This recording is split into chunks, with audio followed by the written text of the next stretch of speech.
Guys, mag-unboxing tayo ng pamaskong handog ng Taguig. Merong 10 kilos na bigas. Uy! Buti pala hindi ako bumili ng bigas kahapon. Naramdaman ko magkakaroon ako ng bigas eh.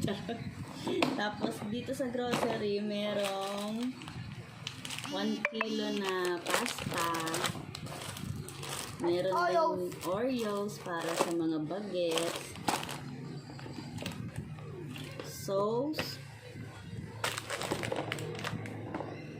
Merong Today's. Angel Evaporada. Ano to? 2 Argentina. At saka 3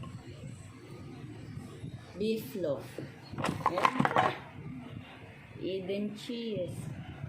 Tsaka pang bata ulit. Hot cake mix. Thank you, Kateki. Mayora pala. Bye.